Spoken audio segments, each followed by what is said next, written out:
going into is called Making the Video Need for Speed. Now, this is a behind-the-scenes chat and music performance with Japanese performer Miyavi and director David Selhina. Man, I might have butchered that a little bit. But Miyavi is a musician, actor, model, and philanthropist. He's gone on 8 world tours now in over 30 countries, and the fans refer to him as the samurai guitarist, that's a pretty cool name in itself. That's an accomplishment. Um, he also recently released his 13th studio album, Holy Nights, on April 22nd. For the next segment, we're going to talk about how artists are creating during COVID and the quarantine. Miyavi's music video Need for Speed was created entirely in a game engine Unity and captured remotely using volumetric technology by 4D views. Goodness gracious, that's a lot of words with a lot of syllables. I'm glad that I made it past 4th grade. Miyavi and Dave will take us through how it was conceptualized and executed even during stay-at-home orders in Japan for Miyavi and LA for David. Now, you guys are going to be dipping into a behind the scenes of a kind of pioneering type of music video. So, please give it up for Making the Video Need for Speed. What's up, David? What's up, David? Hey guys. You hear me? Javi? I can hear you perfectly. Great. Yeah. What's up Can you hear from me? Tokyo? Where are you? I'm in LA, man. Great. You stuck at home? Yeah, I know I've been at home for like, 3 months now, so it's been a really long time. But that's why you work on the great visual, right? Yeah, I've been doing this for about a month now with you, figuring that out. Right. Yeah, thank you so much for your great work. And then I'm so excited to show the process of this music video making. I mean, most of it you've been doing, you know. I'm just enjoying the process, and then today we can kind of show to the audience, I mean the fans, how we create together. Yeah. No, I mean, you were a huge part of it. And I'm really excited to show people how we did this, even this time of quarantine, right? Right. Because we were supposed to shoot this one in America, but you know, as we all know, the situation changed, and I was not able to fly out. So before Japan and we got emergency declaration, kind of shot digitally, volumetric. I don't know how I can. Yeah, volumetric. Yeah, that was a great idea from David. He's gonna talk about this later. And then we shot and then sent all the data to the States across the Pacific Ocean, and then now almost done. Yeah, I know, it's awesome. I mean, I remember that when we started this, Japan wasn't in quarantine, and you guys were trying to figure out how to make a cool music video with like the looming fear that you moved out to quarantine. Yeah, it was. So it was. I think this was a really good solution. Was that? Yeah, I think this was a really good solution to do something like that. I think so. I really, now, especially, medical workers and the essential workers and then everyone in the world that are having actually a hard time. But this corona issue is I don't say it's a message, but it's a kind of time that we face, and also we kind of start thinking about our lifestyle and how we get connected. So Miyavi, I mean, I just started Miyavi Virtual, more like, trying to get connected with the audience digitally, virtually in the virtual world. So I do live performance on Twitch or Line Live in Japan or Bilibili Weibo in China, so that I can kind of, broadcast from my room anytime. And then this kind of way of expression, what we are making now, is going to be a standard.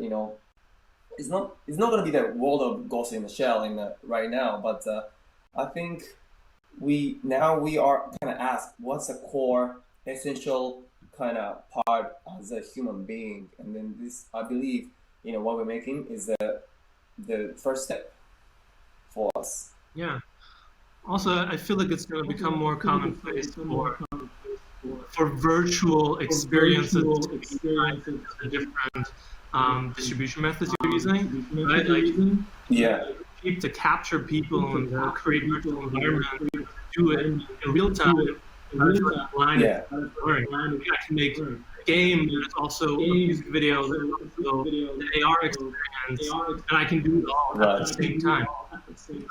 So this like virtual Miyavi idea kind of fits with that a lot.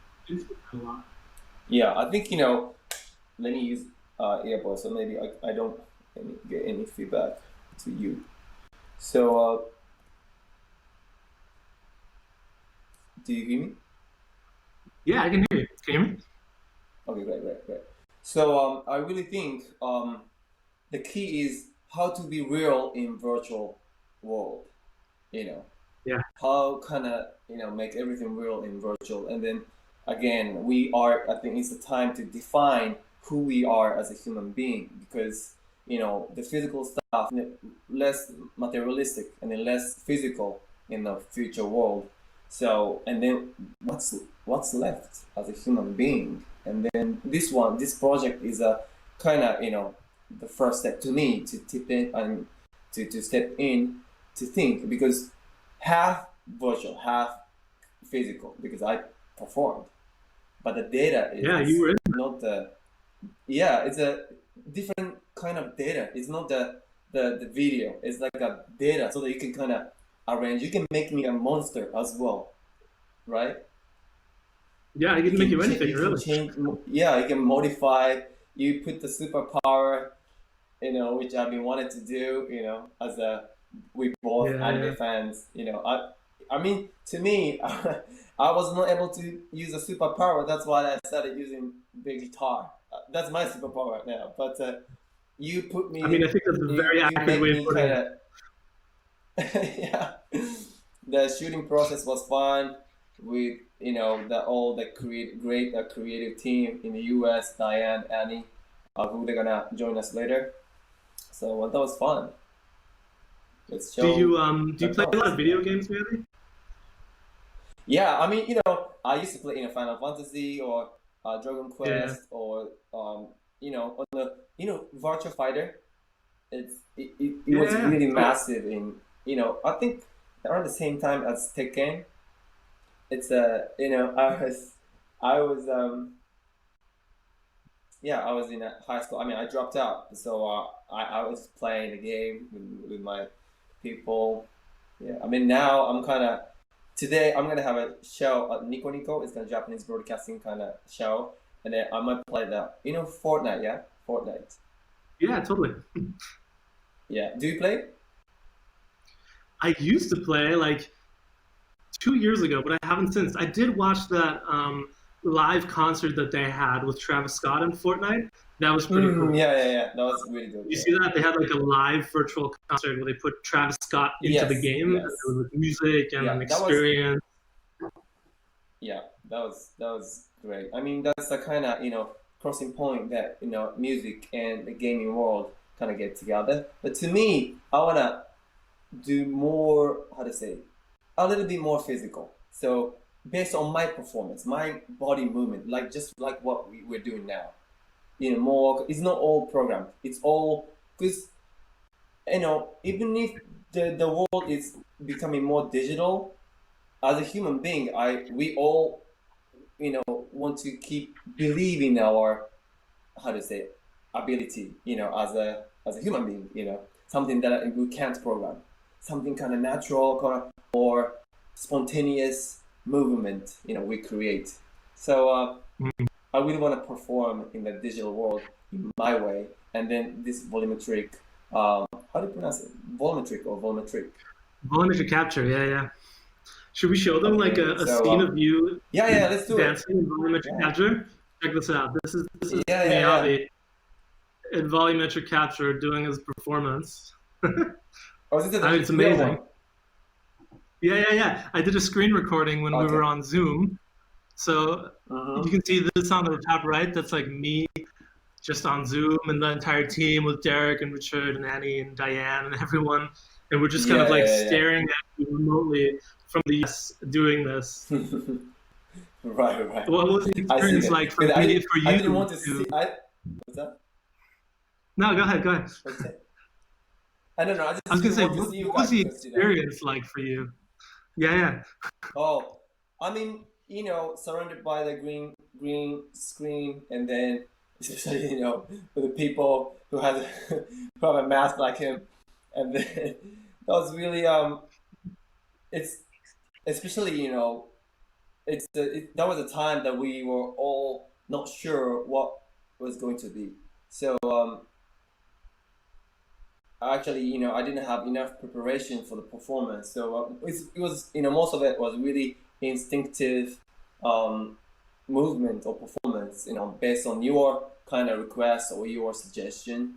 And then it's all about the imagination. Because, as an actor, I've been doing the CG stuff, when I did the Maleficent sequel or King Kong, all, the big Kong just came up, but I was like looking at a little orange dot. There's no Kong, but in my head there's a big Kong, so I was terrified.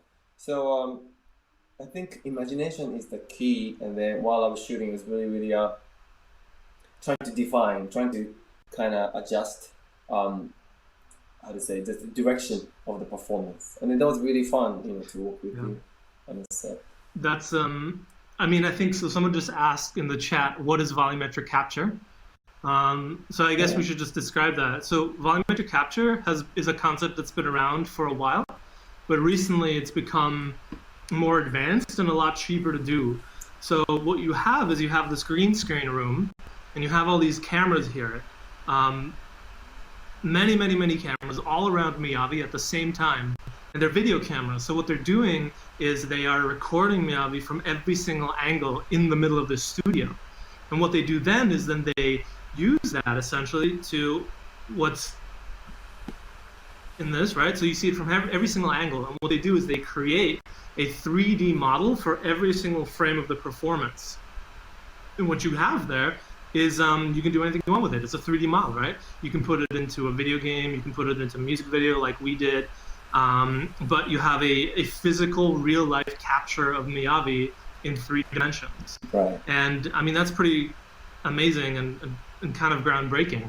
And we thought that this would be a really interesting way to use a method that's very common in game production or like high-end film production and visual effects, and use it in a music video and kind of like still get Miyavi's full look, still get his hair exactly the way it is, his face, his guitar, his like really cool dance moves and performance moves. And it just allowed us to very quickly create 3D assets to use in the production of the music video. And especially because, we couldn't congregate at this time. The US was already in full lockdown, so I couldn't travel anywhere. Miyavi couldn't travel here, I couldn't travel there.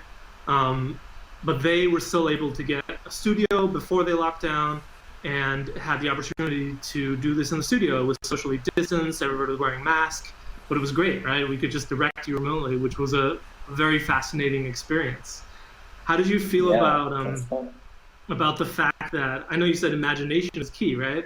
But how did you feel about the fact that there were these bobbling heads on Zoom in a video app just staring and shouting at you? But what does it mean? Bubbling? What? Yeah, because we were like, here on the side, we were just like faces on a video screen, just staring at you, doing your thing. Yeah. Yeah, that's why I tried to shut it out because, I mean, the same as when I act, I just wanted to focus on, the things that are going on in my head. So, but the way we work together is, like how we talk to each other right now. Now, remote conversation or conference is really a standard. Even more compared to the way before. And then now it's lots of companies are kind of saying that there's no demand. I mean, to come to the office, you don't have to come to the office. So wherever you are, we collaborate, and then 5Gs come in a more realistic way. So this is the way that I was working out because quarantine time, I had to kind of sweat. I had to kind of burn my fat. So we decided to use Britney. Yeah. Yeah, totally. And so I was thinking, so we also have like Diane and Annie, who are your creative directors on your team. We have them also, so I thought we could bring them in and just talk quickly about like kind of like what the background was and how we got this started. Let's get those guys in. Hey, Diane. Oh wow, there's Diane, there's Annie. Hi guys. Hey, Annie. You're live. Hey, how you doing? Good. It's good to see you guys. Good to see you too. And again, thank you for your hard work. Thank you so much. Oh, thank you guys. I was wondering, guys, like, what did you think when I first pitched you the idea of doing like a virtual music video? Oh, Diane. Oh no, can you Diane, hear we can't hear you. Diane, you can do the kind yourself. of gesture thing. Yeah, does anybody know sign language? Oh man. Oh, we can chat. Yeah, well, I mean, I know that we were super excited because it was such a cool idea and something that was really new, and I feel like it really suits Miyavi's style to be almost like a video game character. And I think it's really cool to merge music and art in an innovative way as well. Yeah, totally. I mean, you know, but let me explain who they are.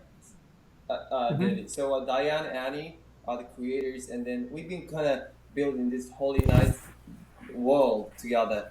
And then, you know, from the album artwork and also the music video or even a photo shoot, we've been doing together, and I really trust them. And then now, David, you are, you know, you're here, and I'm so honored to be able to work with you guys.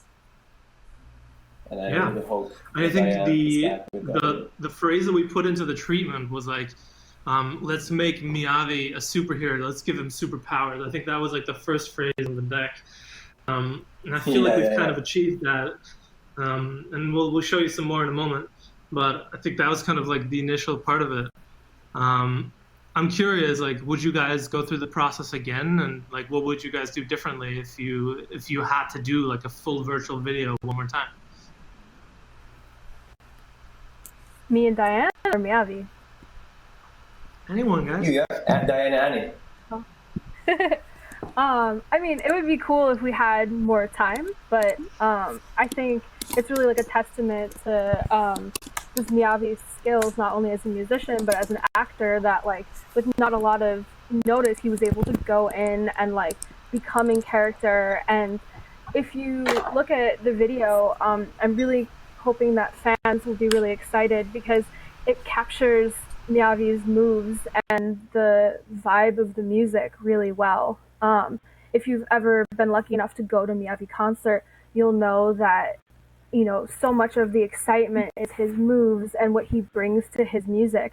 And in this virtual world, not only are you seeing that, but you're also seeing this larger than life video game character. And there's points where, you know, it's almost like magic comes out of his guitar or his hands. And that is so much fun. And I think once you've seen this video, when you go to a concert, whether it's virtual or eventually in the world, I think that as a fan, you can have fun imagining all the cool moves that Miyavi will do. Is my sound working? Hey, you're back! Yes. Yay! Oh, okay. Okay. What did I miss? What was the question, or?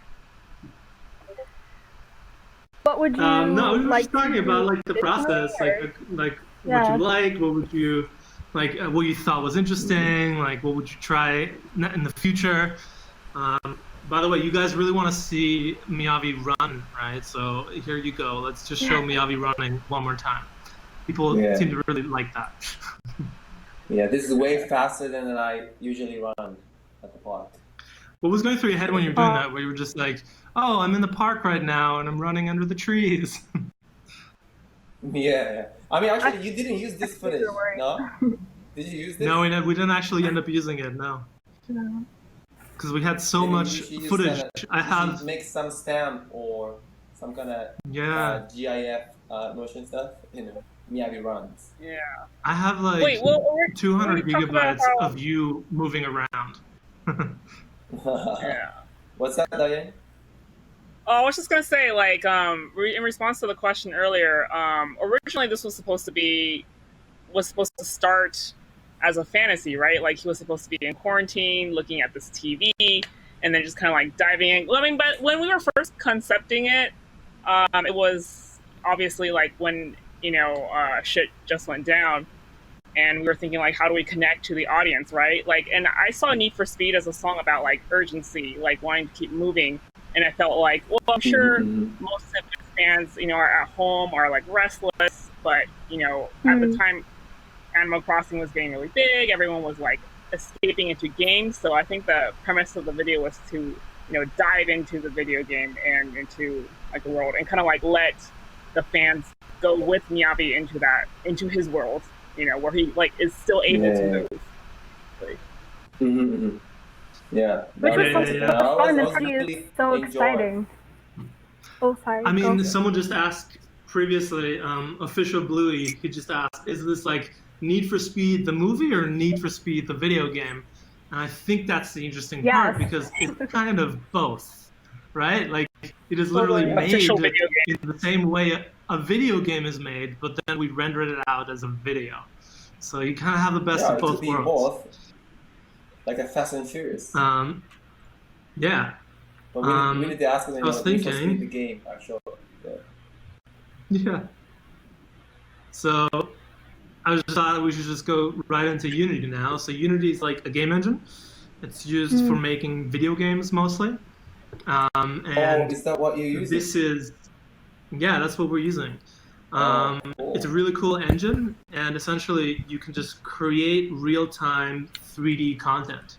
A lot of video games you see are made with this, but there's also other engines like Unreal Engine, which is what Fortnite is based off, which is just kind of the same thing. But you can see, this is you, and I can. Was it BMW? I'm blocked. Yeah, there's the BMW on the side. I'll just show you in a moment. Right. Here, so we got some spots. Cool. The cars in this music video are all courtesy of BMW, and so we got this like super intense CAD model, which was meant for like designing cars, and we were able to like put it into a game engine, which is amazing, right? And so we're just like exactly so I can here. Go to Trader Joe's anytime. Yeah, exactly. And then I could just kind of play you, and this is you.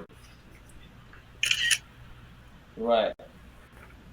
And you can see on the left side, we can kind of move around. This is really cool because, like, you can see the volumetric capture basically allows you to see everything, like at any angle, which is really, really cool. So just like a video game, we were really excited about what you guys were doing for sure. Yeah. So can you get close and then just go around Miyavi? Is it? So I can go over all the way over here, and I can move around you. Obviously, right now the lighting is coming from behind you, but for example, we could change that. Well? Yeah. So let's see. Like for example, I'm just gonna play around randomly. Let's make it night. Let's make it day. Bring the light over here. I'm just kind of rotating things around now. We can also, as I'm playing, I could take this rock over here and like just like move it over there because I want it over here. Right, so you want a rock. Can we put him on the rock? Yeah, we can put him on the rock. Let me just do that real quick. So let's take the guy. Oh, really? Oh, nice. Yeah, and then we can kind of, we'd have to like, we should make a move the reel. camera a bit. Yeah. We can kind of like, let's move the camera. Here's the camera. Actually. This is the intro world, right? This is an outtake, so this isn't in the video, but I thought I would show you. This is kind of like what I used to test out Miyavi's moves. And what's interesting, right, is if I unmute this and I put Miyavi back, I can show you some of the, like, we had two visual effects artists, Eric and Manuel, come in, and they work with us to create different parts of the visual effects here. So for example, we had this one here, which was kind of a like glowing light effect based off of Miyavi as a mesh. That's how I feel every morning. Yes, me too. Nice. And then we kind of added this stuff where we have these different particle effects and we can change the color in real time if we wanted to make it a different color, or we want to make it blue. Wow. We can do that. But it's all completely variable. And someone asked Rex Tizzy, hey Rex Tizzy, he asked that he's trying to learn Unreal in quarantine, and he's asking if Unity is better for videos like this. And you know what? It doesn't matter. It's potato. Like, the tool doesn't matter. Both of them are amazing game engines. So just choose whichever one you feel more comfortable with. And if you find a really cool YouTube series, here's the deal: everybody learns all this stuff on YouTube. So if you find a really cool YouTube series and you want to learn through that YouTube series, just follow that YouTube series and choose the engine that they're using. I would say that Unity might be a little bit easier to learn because it's more for indie developers, or has traditionally been more for indie developers, versus Unreal Engine has been traditionally more for bigger teams. But Unity it doesn't matter. also They can both offering do 3 months amazing free things. right now. Yeah. Yeah. Oh, okay. So an Unreal So is you're talking completely about the free. software? Yeah, the software. David. Okay. Cool. But yeah, so I if like you the want to name, learn, Unity. it doesn't matter. Yeah. Yeah, both are great. But yeah, so we can do all sorts of really cool stuff instantly. If we want to change something, it's very, very quick. And I think in a moment we can talk to the DP, Stefano, and our colorist, Gabe, also, and talk to them a little bit about what they did. But let me show you. This is another scene. These are some outtakes and because we're obviously the video's not out yet, so we're kind of trying to pre-tease it rather than showing you the whole thing. You gotta tease. Yeah, and this is some of the camera moves from one of the scenes that we're looking at. This is all unrendered, but at least you can have a look at it. And so you can see, while it's playing, we're still in a full world, and we can look at the assets, and we can move the assets, and we can see what Miyavi's doing right here. We can show you the imperfections, like, for example, this rock in the back doesn't have a back, but you would never know. Yeah, and so you can kind of just see how the whole thing is put together.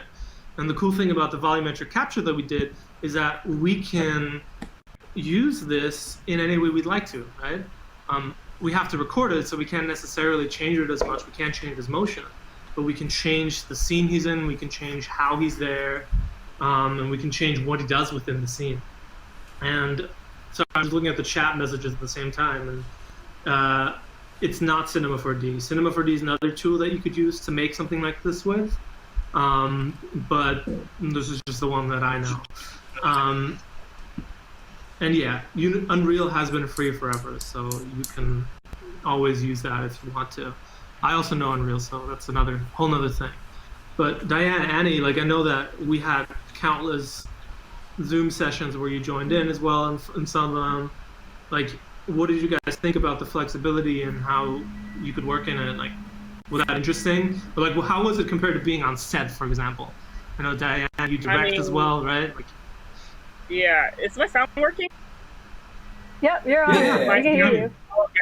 Okay, yeah, I wasn't sure. Yeah. This is really I thought it was incredible. Just from a production standpoint, right? Like you said, if you wanted to move a light 50 feet high, in real life, you'd have to wait for a gaffer to do that. Or, if you're missing a light, you can just duplicate 20 times and have 20 lights if you wanted. There's no production limitations. I really see it as being amazing in terms of possibilities, and especially if you're, trying to execute a fantastical concept that might not be able to exist in real life, or if you're low on budget, you can kind of make your own world. I have filmmaker friends who have gotten into 3D because they lack the budget to be able to execute their vision, and actually, let me let Annie speak also. Oh yeah, no. I mean, I think what I would add to it is this is really, really cool, and I think some of the reason it is cool is because there's this groundedness in reality, and it's not uncanny. I think sometimes people just want to be really flashy, and there's a time and a place for that. But what was cool about this is that like it starts with music, and it starts with a performer who put on a really good performance, and that's able to make this world that much more fantastic. And I feel like everyone who was involved in this team was amazing because everyone had such an artistic look on things, and everyone was so excited and loved video games. And I think when you have something that you're passionate about and then you bring that to a technology, that's where you're able to really shine and make something special. Yeah, no, totally. And Miyavi, like when you see this, like, do you feel like when you were recording this, you were imagining being in a set like this? Like, does this feel like you're in a video game to you? Does it feel like it adds to that imagination that you talked about at the beginning? Yeah, actually, I was imagining this kind of the world, like it's really gray, ashy kind of the world, and especially while I was performing and walking around in a circle. So, but hey, just as always, it's always great to see the result and the final product, so that it's always beyond the imagination. So yeah, I was simply amazed, and then yeah, it was totally kind Do you of. feel like we gave you The thing is, superpowers? I see the potential. What's that? Do you feel like we gave you the right superpowers? Are those the powers you wanted? I think so. I think so. As long as we use this power for the right thing, I think um, it's good. And then I love you know the way you put the effect, and then yeah, this is the kind of the result of our imagination, and then I love it. And Spook House asked how we captured it. I guess he wasn't here at the beginning, but I just put it up here on the left side. It's called volumetric capture, so you have many, many cameras around him, and it captures a 3D model. So on the left, I think this is cool to see. On the left, you see him performing with all the cameras, and then here, you kind of see what that ends up with.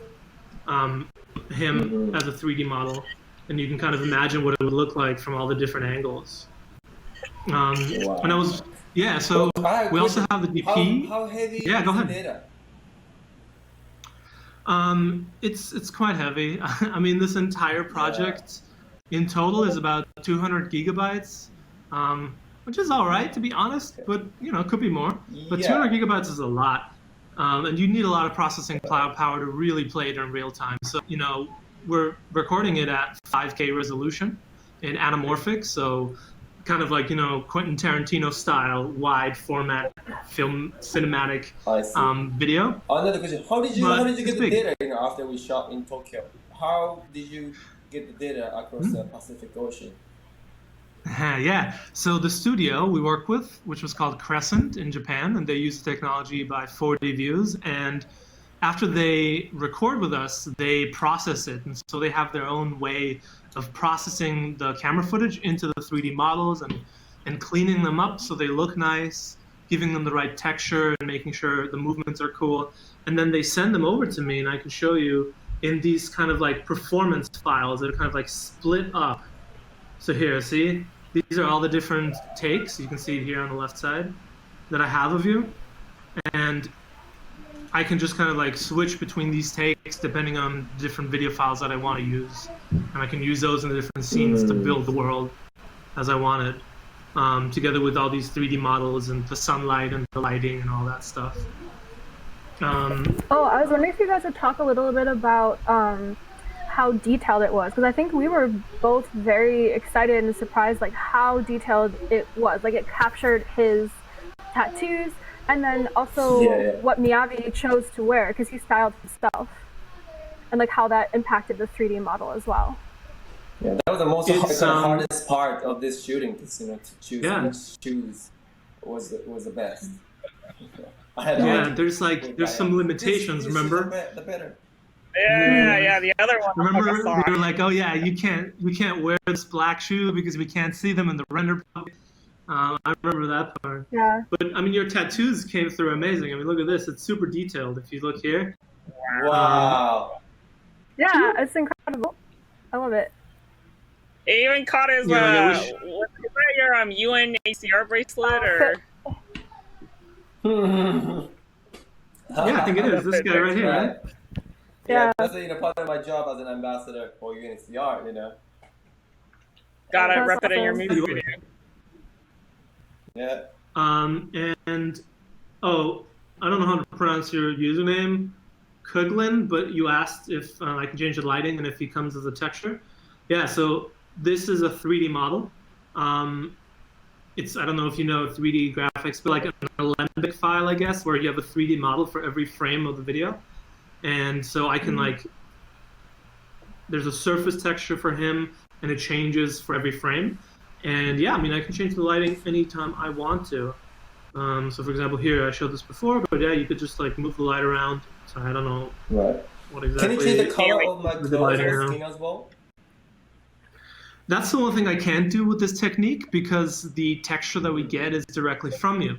That being said, I can manipulate your texture, right? So I could, for example, do something like this, where I create particles from you, or I affect. I do some visual effect with you, but I can't necessarily change the exact texture or clothes that you're wearing without getting a. I would have to get a 3D modeler to help me model something, if that is the case. I see. But I think that's so I was thinking we could bring on kind of the mixture of kind of physical part and digital part. Yeah, I agree. Well, it gives you a lot of flexibility, right? You can kind of like do whatever you want. Someone's asking, Spookhouse is asking, was there any moment where you, Miyavi, had to learn something new to get this project done? Actually, no, because I've already learned the movement of Dragon Ball when I was a kid, so that was totally fun. It's, Kamehameha and everything, and also Final Fantasy, jumping around. So I think it was good. I mean, but I had to perform with the guitar, so that was like a hard part. Yeah. This gentleman is like, can you do that with the guitar? Okay, I can do this. Can you kind of just kill the enemy with the guitar? Yeah, I can do it. I never done it. That was fun. Yeah, I know. I mean, there were some of the moves you did. Like I'm showing you, like this guy, for example. I thought this was really cool, with your hair flying back. Yeah. I thought that was dope. You know what? There's a circle that I was I was not able to get out of. So that was interesting experience. Yeah, I mean, we had like a lot of these kind of references from video games. Like this is Final Fantasy VII. There's two. And this kind of move here that we gave to the visual effects artists especially. I think once you see the video, so the video is coming out next week, and we have a teaser coming out, I believe, this weekend or something. June 8th. This one was from Control. Mass Effect over here. Yeah, so I was thinking we could bring in the DP and color. Unless you guys have any final thoughts, questions you wanted to bring to the table, guys? No, thank you guys. You all did such a good job. Cool. Totally exceeded all my expectations. Thank you. Thank you, Diane. Let's keep doing this. Let's keep making a new world. Absolutely. Thank you. You too. Whoa, they're already here. Hey guys. Hi. So, Miyavi, you've never met them actually, but on the top we have Gabe, who's our colorist, and at the bottom we have Stefano, who's our DP. And Stefano's in New York, Gabe is in LA. Oh, thank you so much for your great work. I'm so amazed to see this, and then you're the heroes right here. You're the creators. It's an honor working with you. Completely international crew. No, thanks for you guys. That's right. Yeah, I have to say those guys added a lot to the video. They really made it look very, very cool. So I was wondering, Stefano, right? You're a traditional cinematographer. You deal with real cameras. How does this compare? Yeah. Well, I mean, coming from the live action world, this was a full-on discovery process for me. And you really took my hand and showed me all the possibility that the game engine Unity could do. But it's, I mean, it was incredibly fun. I mean, starting from the fact that the song was incredibly dynamic. So in terms of cinematography, we could really go and get into very fun camera movement. And but not only camera movement or dynamic camera movement, we also added dynamic lighting. So we used, moving heads and spotlights, something that you would use in theater. And for other scenes, we wanted to go a bit more realistic, so we created moonlight kind of situation. Having so many units that probably not even on a set of Tarantino, as you mentioned, you could do because of budget reason. So it was incredibly fun. Yeah, that's a big thing, right? Like if we were oh my talking, God. I think, like we have all these lights in the back here, which are these spotlights. You can see them right here. And if you would do this in real life, it would be insanely expensive. You would need like many people just to set these up and to change them. It'd be insane, right? Absolutely. You would need not only, gaffer and keys, so gaffer, key grip, and then their own assistants, so electrician and grips, but also rigging people. And this would take a week to rig. But instead for us, it took a few clicks. Yeah. And you can also do things I think you couldn't do in real life. You can stop the light from going after a certain distance. Like I can show you this here. If you see, I can manipulate the range. So I can say, oh, only affect something for a few meters, or affect something that's a mile away, which is something that's very hard to do in reality, because you can manipulate the physics of it. Absolutely. And what I was incredibly impressed from, the technology was the fact that the lighting was incredibly realistic. I mean, you even had the fall off on the face, which is something that I didn't expect to have. So all the grayscale and, and the shadow projection. I mean, this was almost real life, in a game engine, and it was incredibly fun to work and do, especially from my bed and not being outside. Yeah. How did you feel about lighting Miyavi? We have to light Miyavi perfectly for this video so that he stands out. How did you feel about that? Oh, this was great. I mean, this is incredibly fun. You had incredible movements. I mean, Miyavi is extremely dynamic.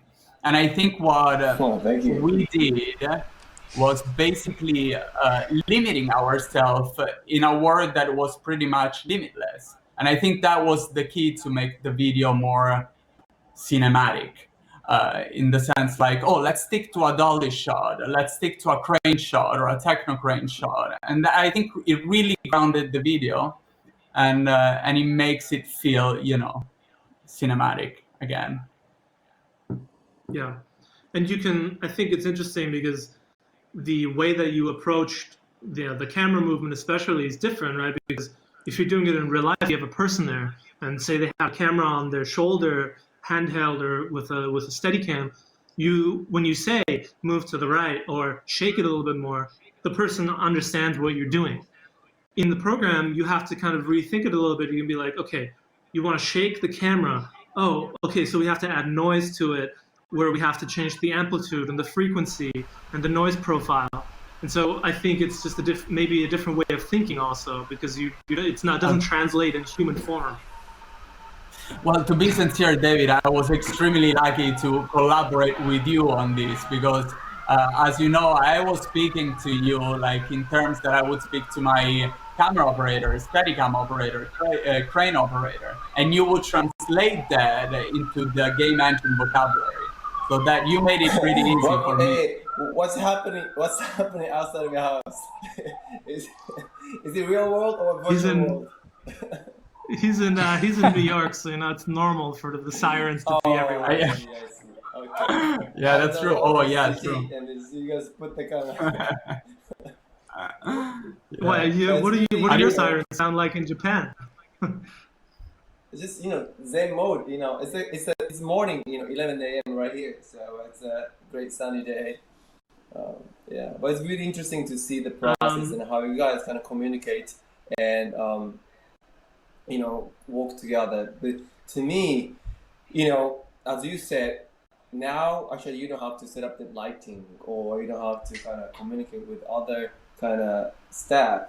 So then now what we do, you know, for those people, how they use their skill, how we kind of create, even musicians or technicians or engineers, now is the time to think what our specialty, because those, you know, technology and even AI, you know, can do whatever we do. Then what's our specialty? That's what I really think about, even as a guitarist, because some computers can play the guitar perfectly.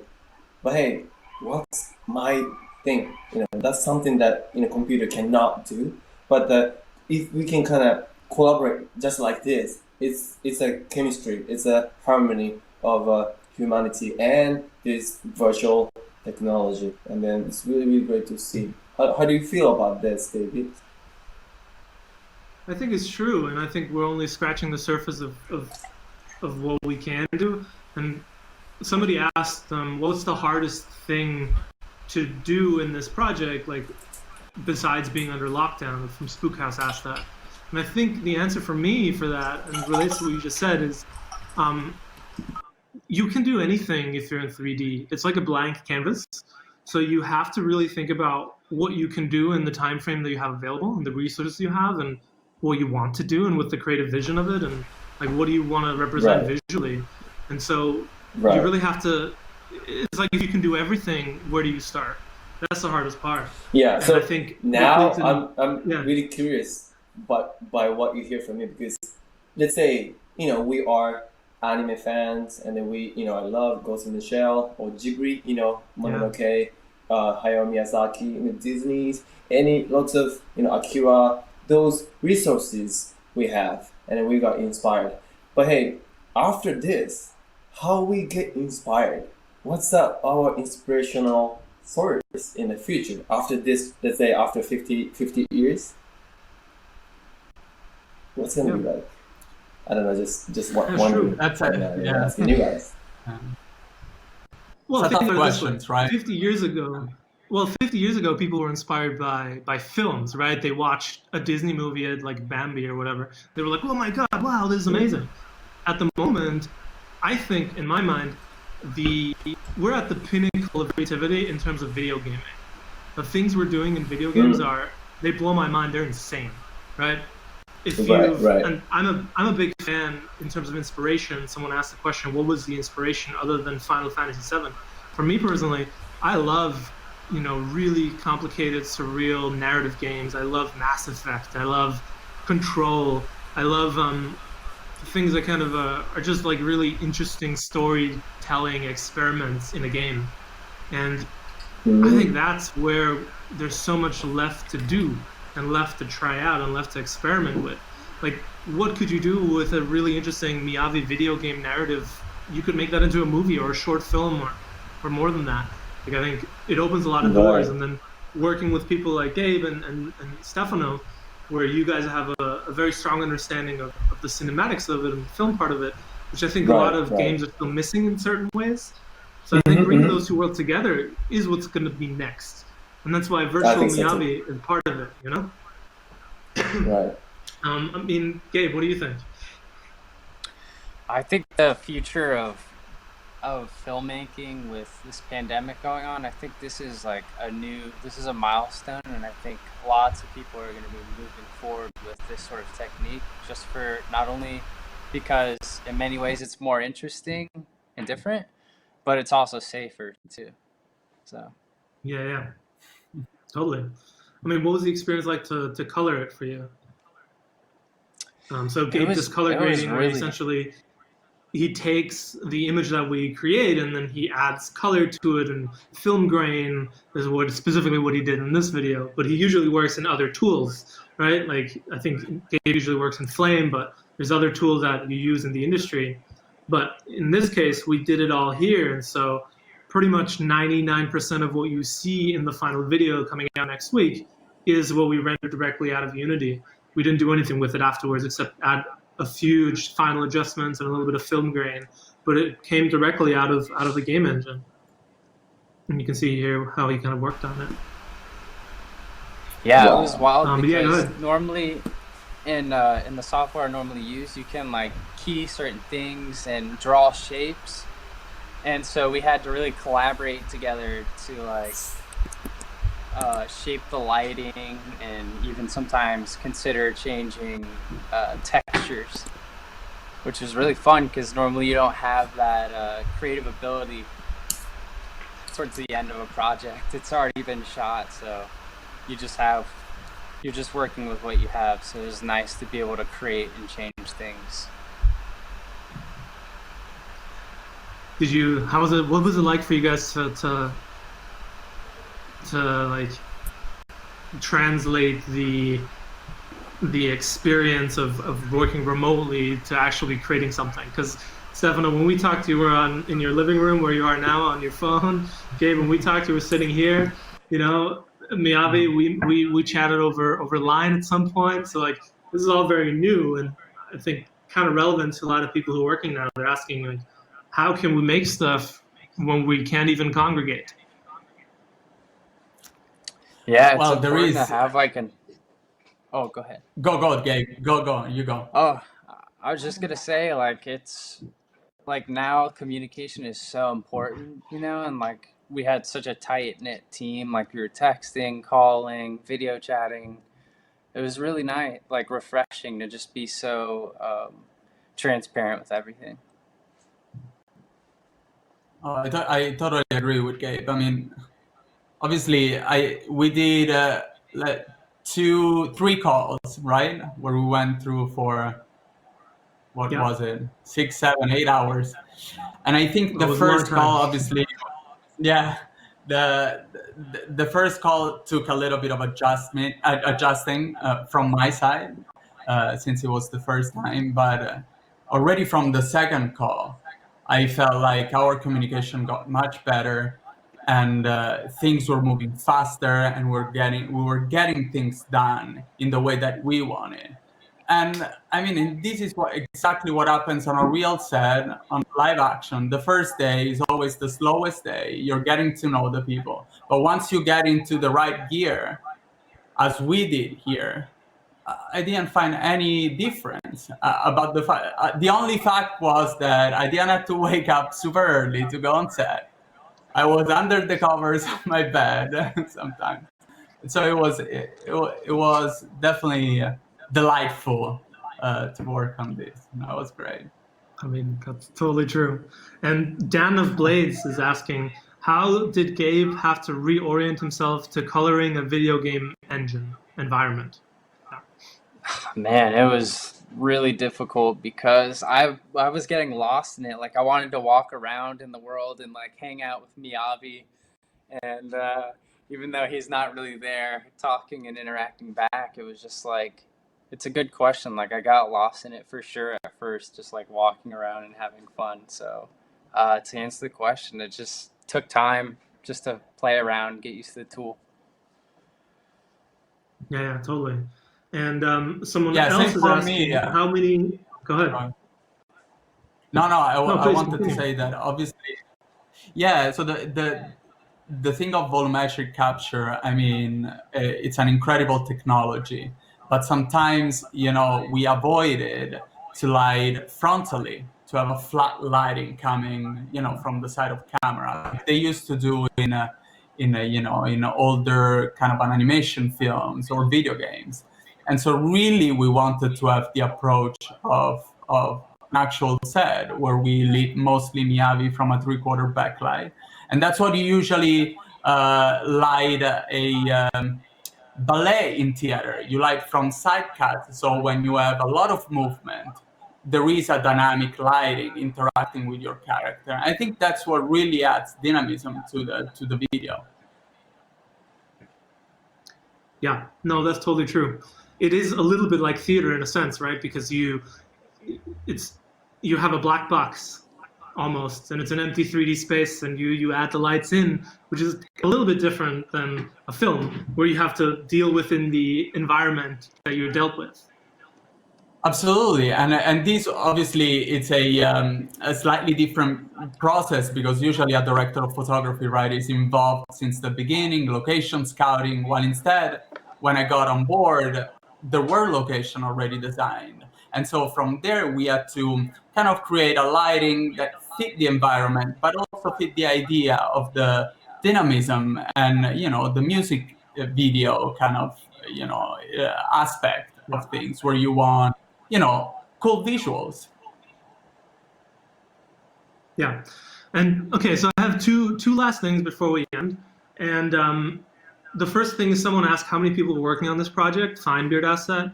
I did the majority of the Unity work. We had Stefano come in DP for 3 sessions. We had Gabe. We had 2 visual effects artists working remotely, creating their specific effects. And then we had the wonderful Miyavi doing all the moves. The final question before we end, obviously, guys, this music video is coming out next week, so keep an eye on it on Miyavi's Instagram, and you can follow us all as well on Instagram, and we'll definitely update on it. And it's going to be really cool. I think you're going to love it because it's going to look amazing.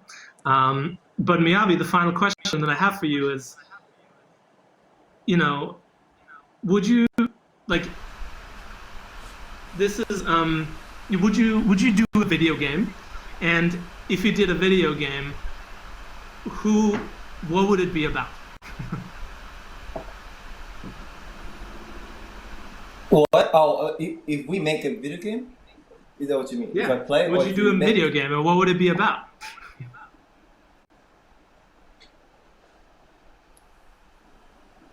Oh, that's a